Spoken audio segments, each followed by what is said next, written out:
Kuya Regan.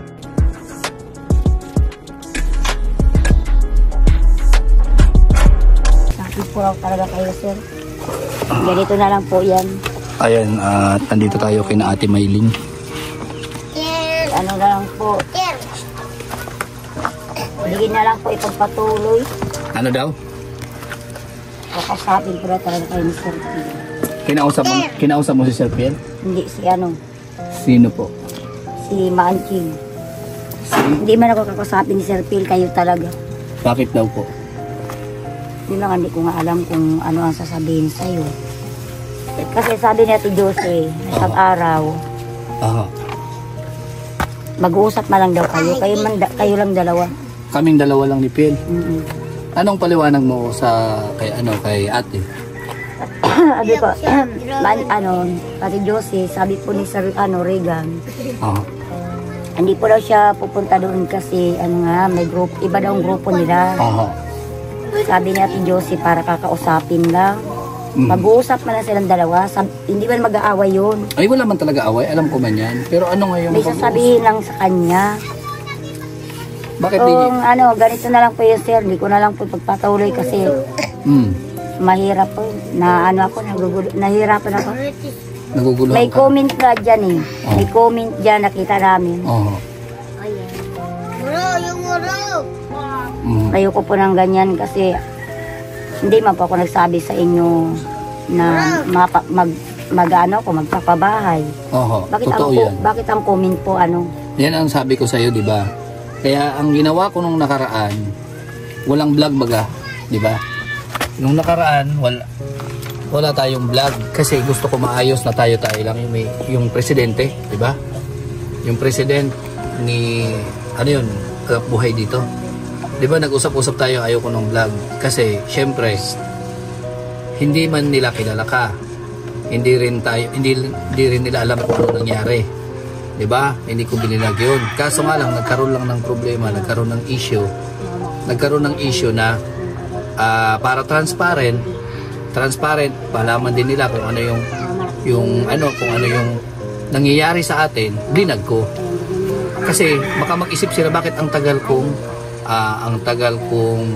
aksyonan yung pabahay mo. 'Di ba?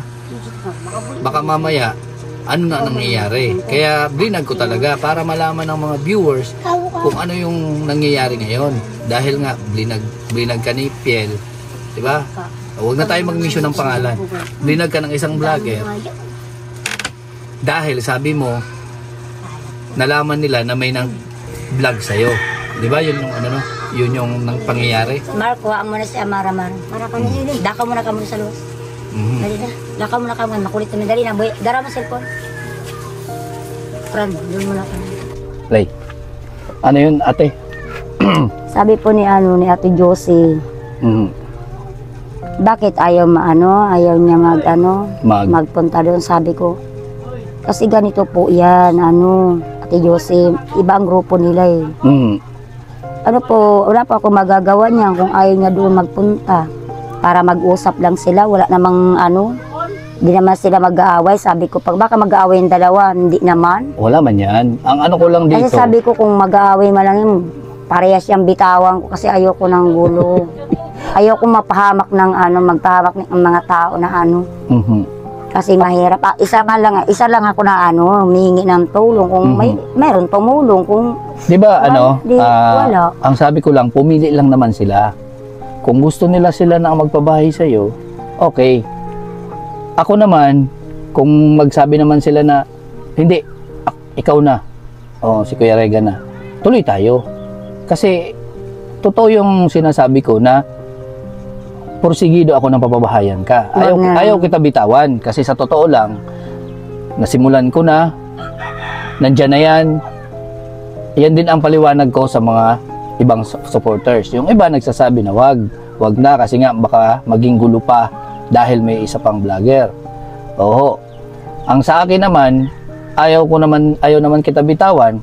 Baka mamaya makikita kita dito, pagdadaan ako dito, may mga beneficiaries pa baga ako dito, na ganun pa rin yung sitwasyon mo. Kaya sabi ko sa kanila, ang paliwanag ko, baka mamaya kung bitawan ko siya tapos hindi man siya mapabahayan, kawawa naman tong taong ito. Pero kung porsigido talaga sila, yung kabila, napabahayan ka, ibigay yung lupa, bahay, at bigyan ka ng konting pang business, di okay. Walang problema Hindi, yan. hindi Oo. kaya ni Sir Phil, ano yung lupa. Kasi hanggang doon lang talaga yung Sir. Mhm. Hindi kasama dyan ang lupa pag ano, dyan sa ano, hindi. Oo. Kaya nga, Hanggang doon lang talaga yung tulong. kaya nga ako, porsigido ako na tulungan ka kasi iyan talaga ay para sa'yo. Pero kung hindi ka man nila bibitiwan, ay paano yun? Doon lang po. Hindi mo ba sinabi na ano, ito lang yung kailangan, pipili lang ako. Pipili lang kayo ng, isa lang kasi dapat ang magtulong. Sinabi mo ba yun sa kanila? Oo, sinabi ko, ang kailangan po nila, makausap ka. O yun talaga. Kasi sinabi ko na talaga kay Manching kung ganun man lang, parehas na lang yung bitawan ko kasi ayoko nga ng gulo, ayoko mag-away Tama. sila dahil lang sa akin. Kasi mahirap po. Hindi ko po kilala masyado pa si Sir Regan, bago ko palang nakakita yan. Yung isa, parehas silang dalawa, ayoko magkagulo dahil lang sa tulong na ibibigay. Kung hindi po kayo pupunta nun, Sir, ganito na lang po yan. Hindi na lang po pagpatuloy ninyo. So yan, galing po yan sa sa bibig ko ni Ate Maylin. Naguguluhan tuloy ito si Ate Maylin dahil gusto niya, si Ate Maylin, ang desisyon niya, tayo talaga yung magpabahay. Tayo magpabahay. Tapos, itong kabila, ayaw man ito bitawan kasi ang gusto, kausapin mo na ako. Anong purpose? Wala akong nakikitang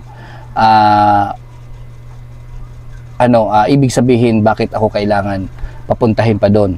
Ganito na lang yung nakikita kong isa. Ate Maylin, bigyan kita ng pagkakataon dahil ayoko talaga na iiwan ka na ganito-ganito na lang kasi may nasimula na ako sa iyo. Sa mga viewers po na nakikinig, napapanood ito, ito yung magiging ko dyan. Hindi ko ito, suggestion ko pa rin ito. Kasi nakakaawa man ito si Ate Maylin. Ang hirap po ng trabaho ng ganito. Galing sa, ngayon, tamban, pupugot siya. Nagpugot nga ako, naglabada naman ako. Mo doon? Lang, 300 lang ako. 300 pesos. Tapos maglalaba pa pagdating. Lang yan, 60 kilo. 60 kilos. Tapos ngayon, nagsalo naman ako ng labada, sayang kasi yung 300. Ito, hindi ito sa'yo? Hindi. Naglalaba lang, sayang. Sa baryo to Sobrang sipag ng tao. Ihatid ko ito mamaya, alas 10. Sobrang sipag ng tao. After ng magtrabaho niya, papugot ng ulo, madaling araw yun, di ba? Gabi. Pares kami ng anak ko. Yan puyat din niya, mag-aga din. Magdamag siya, nagtatrabaho sa 300 pesos na halaga na binayad sa kanya. Ngayon, kinulang pa, tanggap ulit siya ng paglabada para sa trabaho. Hindi makatulog. Meron magpalaba, sabi ko sayang naman 300, akin na lang yung labahan ko na lang. So kawawa talaga yung tao. Kung basta-basta lang tayo susuko para sa kanya, ganito kasi yan, bakit hindi mo puntahan si Phil mismo? Hindi pwede daw, hindi talaga ako sirang kakausapin na kayo. Ano yung may rules ba kayo? Wala. So hanggang kung halimbawa bibitawan kita, ipapaubaya na kita kay Piel. Hindi na halimbawa kundi na kita, magpaparaya na ako kay Piel. Kailan daw nila sisimulan yung pabahay mo?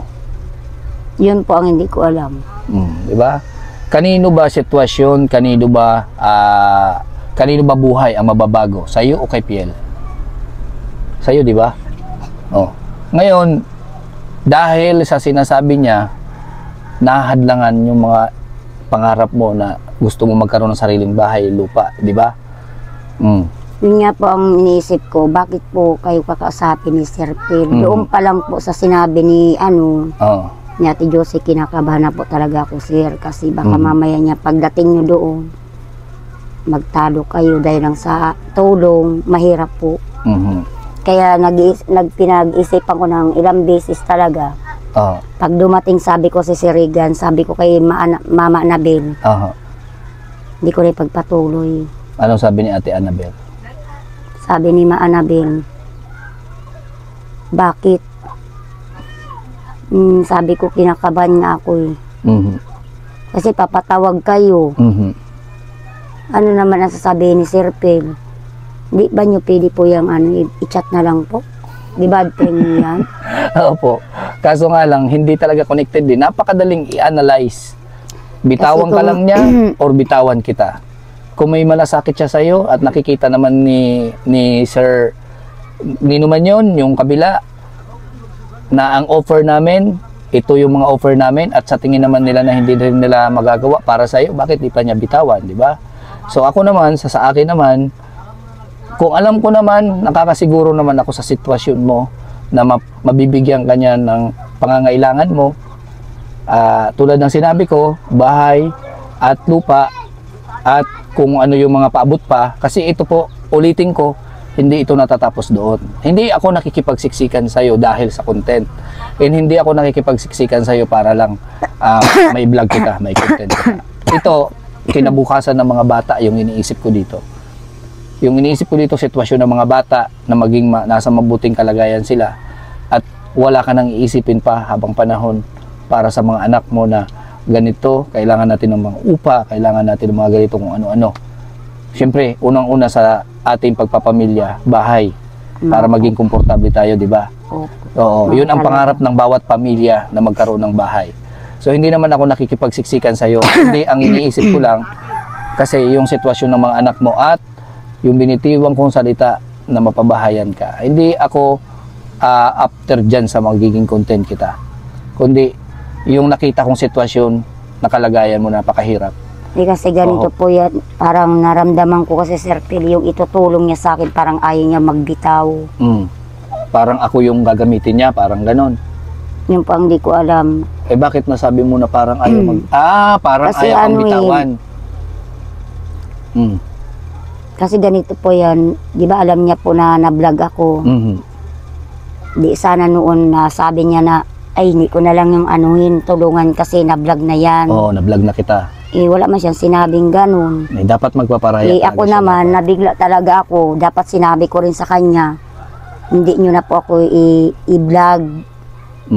Kasi may nag-vlog na. Kasi may nag-vlog na.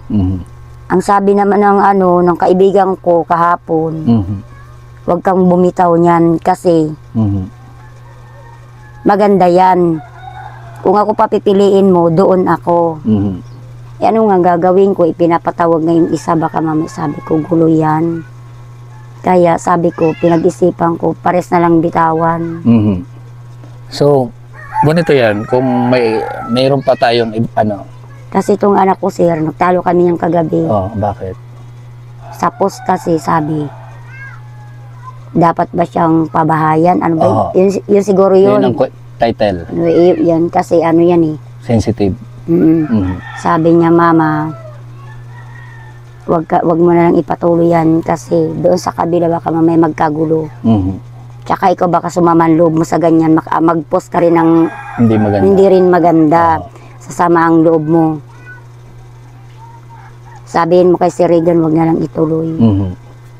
Di bali na lang magkahoy daw kami ng tirahan, puro na lang daw kahoy, wag lang daw yung may gulo. Wala naman sanang gulo kung walang pumasok na gulo, di ba? Yun po ang di ko alam kung ano pa sasabihin sa inyo ni Sir P. Yun ang gumugulo sa isip. Ganito na lang. Merong isang sponsor nag-suggest. Sa ngayon, bitawan kita. Maupo talaga. Bitawan kita, hintayin ko yung action nila para sa'yo. Huwag kang mag-alala, babalikan kita. If ever na hindi nila magawa yung para sa'yo.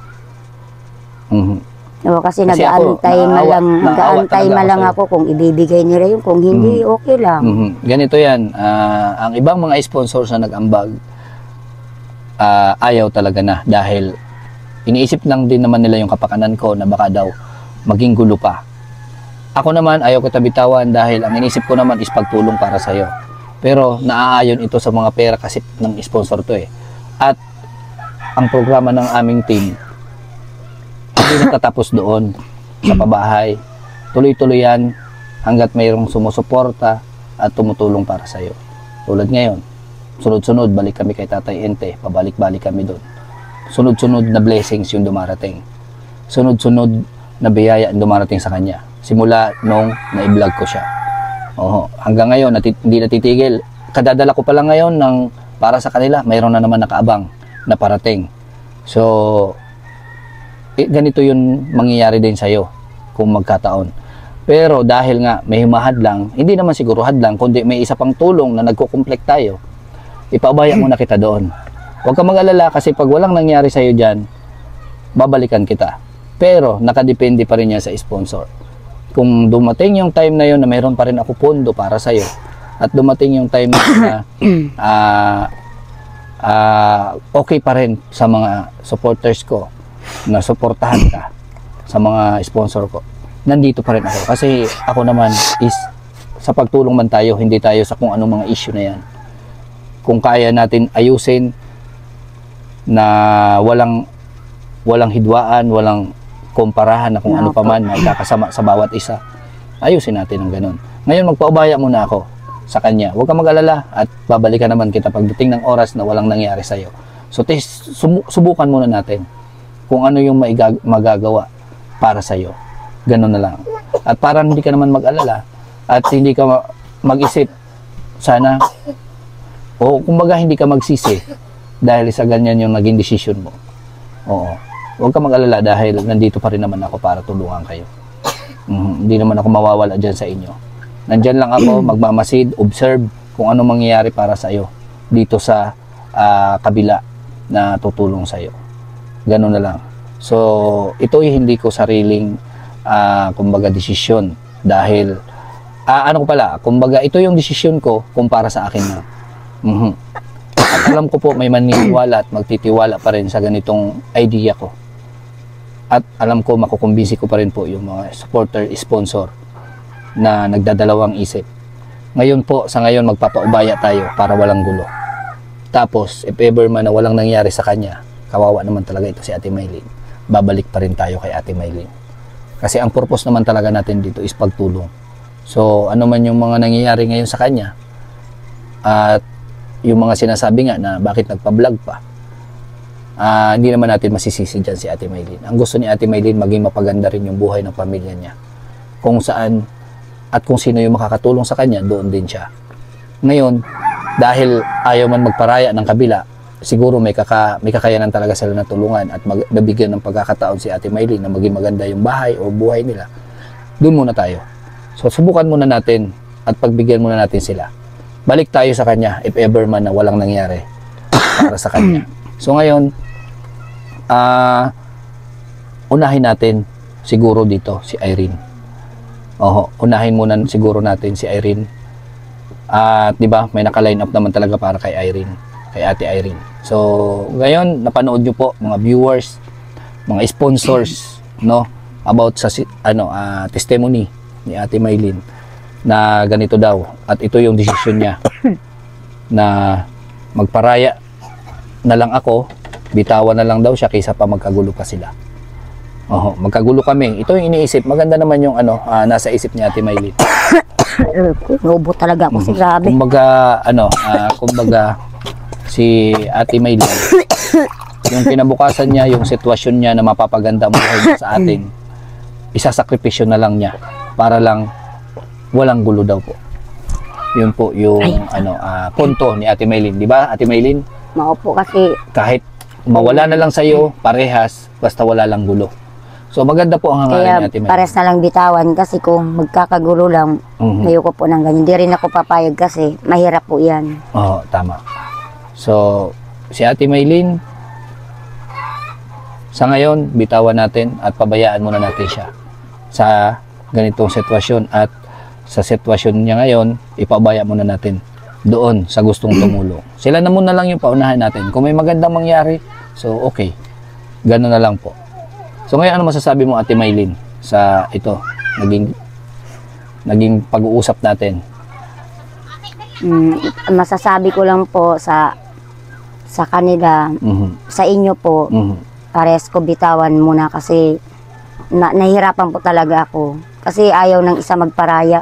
Hindi, wag mong bibitawan kami parehas. Ako, bitawan mo. Kasi Pero yung nagsasabi na pabahayan ka, pagbigyan mo sila para makita mo kung ano yung action para sa'yo. Ayun, nag-aantay talaga ako. Hindi man ako sir na mimilit kung ano ang nila. Bahala sila kung ibigay nila o okay. Kung hindi, okay lang. Kaya mahirap ang ganito na Ano man yung naririnig mo na Ay, marami po talaga ako naririnig. Ganito po yan, sir. Kaya nga sabi ko, sana dumating si Regan. Bibitawan ko talaga, sabihin ko talaga sa harapan ni si Regan. Bibitaw talaga ako kasi marami po talaga ako naririnig. Opo. Kahit sa labas ng kahit sa labas, hindi lang sa mga post. Hindi, sabi ko sa sarili ko, hindi pa nga nag-uumpisa. May mga nainggit na, parang ganon. Lalo na siguro kung nakabuo na. May nagkukontra na sa'yo. May nagkukontra. Di bali, bitawan na lang para walang Kasi tayo naman ang pumipili kung anong gusto natin maging buhay. Yun nga po. Sabi ko sa sarili ko kanina, bakit sabi ko ang tao, may tao talagang ganun. Parang asal talangka, parang ganon na ihatakin parang, na pababa. Parang ayaw ata akong patuyuin ang bahay. Di bali, sabi nga ng anak ko, di bali nang magpuro tayo kahoy, mama. Baglang ang bakit mama, nagyangad ka bang magandang bahay? Sabi ko, hindi naman. Sila naman na nagsabi, anong gagawin ko? Bakit ka magmahangad mama ng bahay na maganda? Kung may guluman.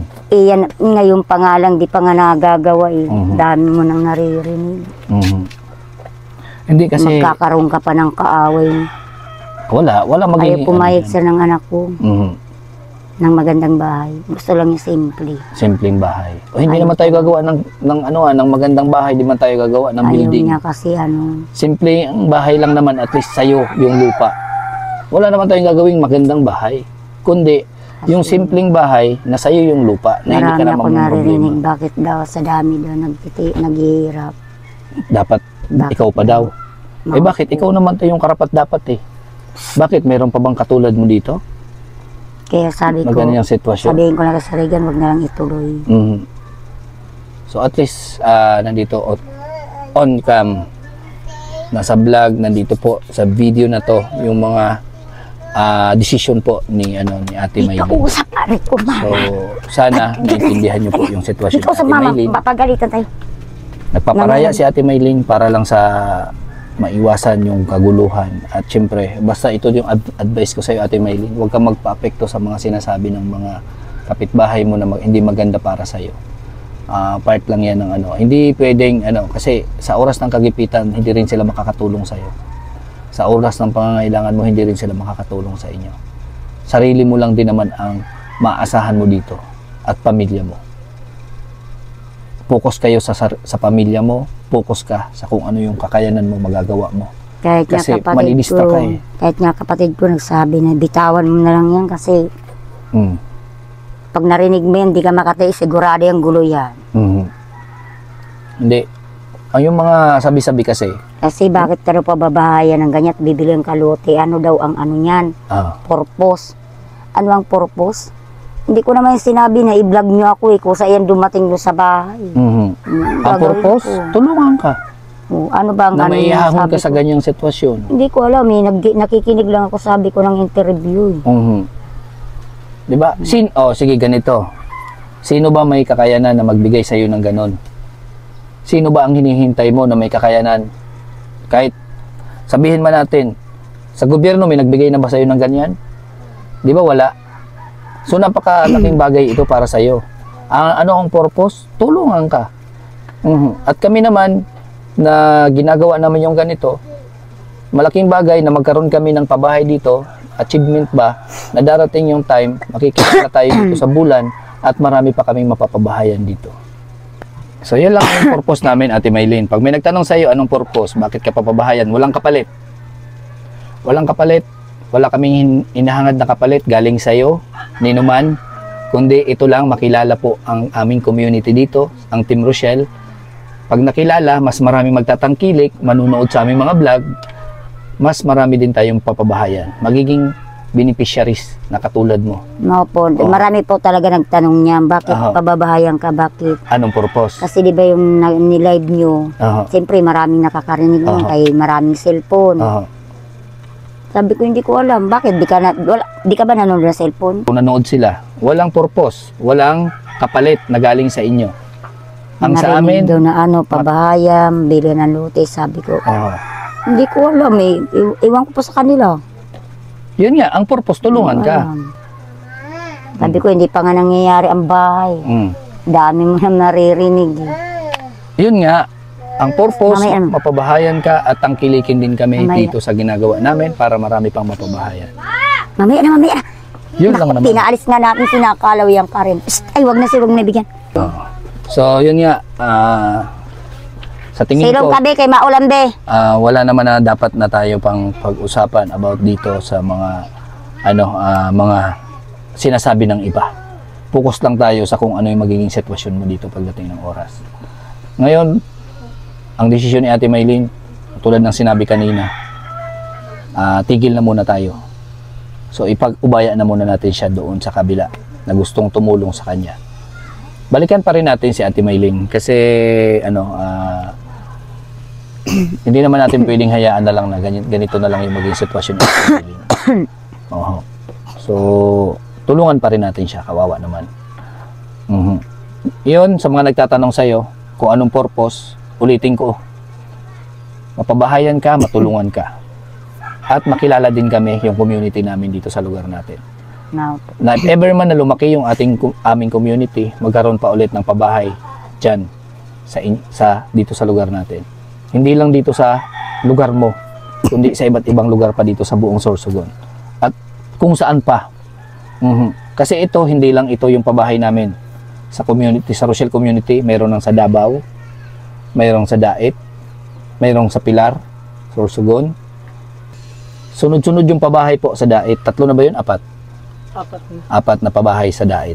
Sunod-sunod, ongoing, tinatrabaho, may patapos na. Mayroong tapos na. Oho. At ito naman yung sayo.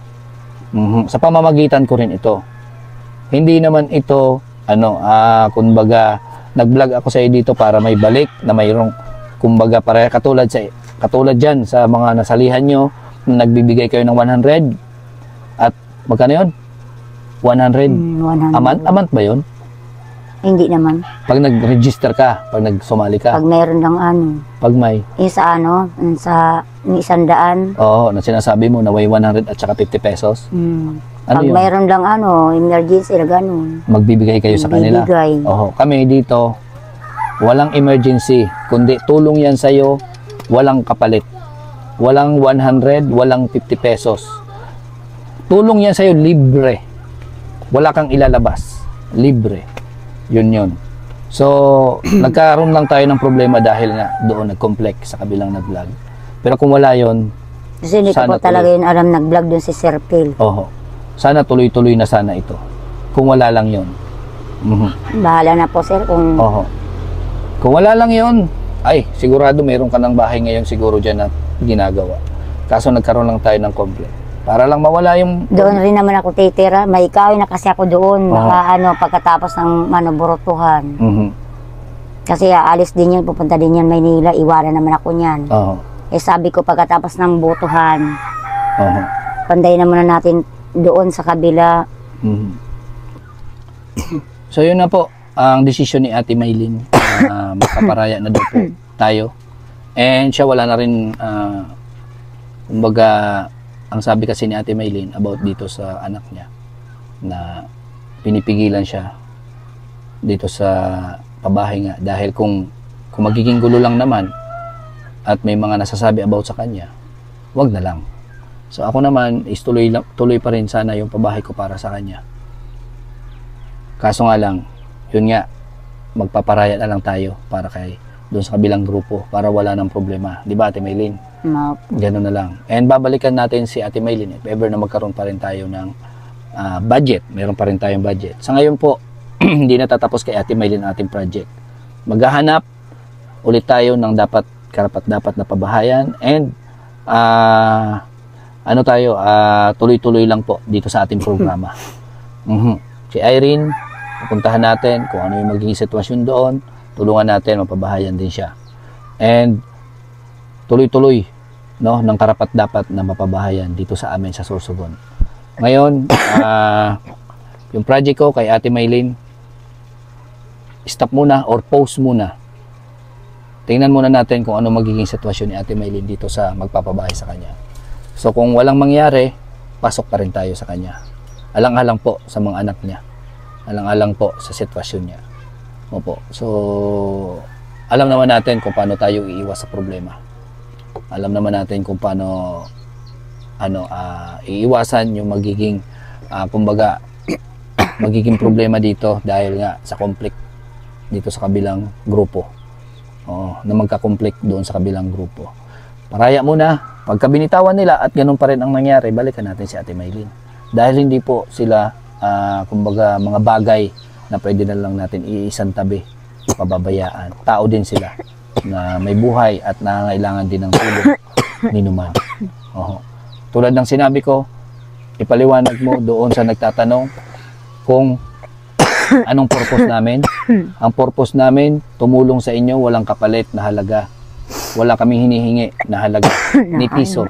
Kundi bahay ito para sa'yo na ang kapalit nito, makikilala tayo, lalaki yung community, ng Rosel community. At pag lumaki, lumawak, magkakaroon tayo ng maraming pabahay, magkakaroon ng mga katulad mo na mapapabahayan pa pag nagkataon. Ganon ang mangyari dito, Ate Maylin. So, Ate Maylin, yun na yun. Mauna sira na ito usapan. So, huwag ka mag-alala, update pa rin ako dito. If ever may magpabigay pa rin sa'yo, hindi naman yan para sa akin, kundi para sa'yo yan, babalik ako sa'yo. Sinabi po kasi ng anak ko, Mama, ayaw pag huwag kang baka mapahamak din si Sirigang, bahala ka. Hindi, huwag ka mag-ayula. Bahala ka ng pamilya niyan. Ay, hindi sabi ko yan ipapahamak, Jerry ko, hindi ganun ugali ko. Sige, kung yun ang mo, di madali malang usapan niya, kakasapin ko. Na bibitaw okay, na mag-alala about sa akin. Kasi ako naman, kaya ko naman i-handle yung sarili ko. Kasi marami daw naririnig siya ng mga kwento. Na daw yung kwento? Bakit daw pababahayan ako, ganun. Yun nga, dahil tutulungan ka. Huwag mo na lang pakinggan yung mga sinasabi ng iba. Yung isipin mo na lang yung para sa'yo at mga anak mo. Mami na. Ganun na lang. Ay, bibigay ko kay Sir, padala tayo ka. May bando, no? Doon dadali ng isasakay ang bata sa van. So, ako po ay magpapaalam na. And maraming salamat sa mga patuloy nagsumusuporta at umaabang para kay Ate Maylin. Pero, huwag kayong mag-alala, hindi ko po tinatapos dito yung pagtulong kay Ate Maylin. Bukas pa rin yung palad natin para tulungan siya. If ever man nangangailangan si Ate Maylin at kailangan yung tulong ng ating community. Opo, ganun tayo, hindi tayo pusong bato, pusong mamon po tayo na may pag-alala at malasakit sa ating kapwa. So yan po, maraming salamat sa lahat po ng viewers, supporters, sponsor na tumutulong sa amin charity works ni Alpi. Diyan, padayon lang tayo, tuloy-tuloy sa paghanap, pag-scout ng mga katulad nila Ate Maylin. Yan po. And huwag niyo kalilimutan suportahan ang aming mga channel and ang lahat ng mga Roboys at especially yung Maglangga, Ruelo Malalag, Rosel Morales Vlog sa lahat ng mga ginagawa nila, mga charity works. Siyan po, bye-bye and God bless sa ating lahat. Bye-bye. Ayan po, mga kalangga, pabalik na po kami. Siyempre, ito nga, yung update po kay Ate Maylin. And, yun nga, ang sabi ni Ate Maylin, di baling i-stop na lang daw or wala na siyang pipiliin or kung may pipiliin man siya siguro doon na lang yun sa kabila kasi kung tayo daw ay ayaw niya po tayong mapahamak dito sa ating pagbablog kay Ate Maylin. So ganun pa man po mga kalangga sa ngayon kasi ayaw naman natin tuldukan yung kwento po ng buhay ni Ate Maylin. Kasi ito yung idea po na naisip ko about sa kanya na hayaan na muna natin siya doon sa kabila. Sila nang bahala kay Ate Maylin. If ever man po, tulad ng sinabi ko kanina, hindi pa rin natin isinasara, no? Ang opportunity para kay Ate Maylin na mapabahayan siya. Hanggat meron po tayong pundo or meron tayong kakayanan magpabahay para sa kanya, nandyan pa rin po ang bukas palad pa rin po tayo na matutulungan natin, no? Natutulungan pa rin natin si Ate Maylin. Depende na lang po ito no, kay Ate Maylin. So ang plano ko talaga, hayaan na muna and observe. I-observe natin kung ano yung mangyayari sa buhay niya. Abangan na lang po natin kung ano yung mangyayari sa sitwasyon nila about sa pabahay sa kanya ng kabilang grupo. So hindi pa rin po natatapos dito ang ating pag-update, pagsubaybay, no, sa buhay po ni Ate Maylin. So update po ako if ever mayroong na mangyari or magkaroon na ng pabahay si Ate Maylin, mga kalangga. So yan, hanggang dito na lang po ang ating vlog. At pa yan, napauwi na kami ni Alpio. Okay, shoutout po mga shelter. Ano masasabi mo pa About sa kaya? Ano masasabi mo about dito sa sitwasyon kay Ate Maylin na pinursige natin, mapabahayan, pinursige natin na mabigyan ng magandang tirahan. Pero ito yung nangyari, parang naudlot. Yun nga, ako totoo lang, nalulungkot ako. Kasi kung tutuusin, dapat nagsisimula na yung pabahay para kay Ate Maylin. Kaso nga lang, may nangyari na hindi naman natin nasahan. Pero yung sabi mo nga kanina, yung isa sa mga naisip mong way, para sa akin, okay ako doon. No, hayaan na lang muna natin sila. Si Ate Maylin dun sa kabila, kung ano man ang maging resulta, basta tama nga, sabi ko Kuya Regan, huwag natin isasara yung pinto para kay Ate Maylin. No? At kung sakali man na lumipas ang mga buwan na walang nangyari, doon na tayo, babalikan natin sa Ate Maylin para mabigyan ng tulong. Ano man yung maibigay nating tulong, tabot ng ating makakaya. So yun tayo. So nalulungkot lang ako dahil sa sitwasyon niya. Pero sana mapabahayan si Ate Maylin nung isang vlogger na yun sa kabila nga. Kung ano man ang maibigay, sana matuloy yun. Basta kami, nandito lang kami para kay Ate Maylin. Tayo, nandito tayo. Huwag natin sukuhan si Ate Maylin. Kasi kawawa talaga. Talagang para sa akin, deserve na matulungan si Ate Maylin. Yun nga lang talaga may dumating na hindi naasahan nangyari. So abangan na lang natin yung mga susunod na kabanata sa buhay niya Ate Maylin. Kung ano man ang kwento. Yun lang, Kuya Regan. So ayan, at yun nga, napakinggan nyo rin yung opinion ni Alpi TV. So ayan, salamat. Tuloy-tuloy lang tayo, padayon lang tayo sa ating ginagawa dito sa ating lugar. At paalam po sa aming mga viewers ngayon sa ating live premiere. Bye-bye and God bless. Thank you so much.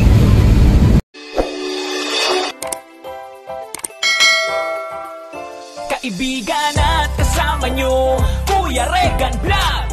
Matulungin at mabuti sa kapwa, matanda man o mga bata. Sa adventure ay isasama ka, kabutihan lagi ang dala. Saan man magpunta, Kuya Regan.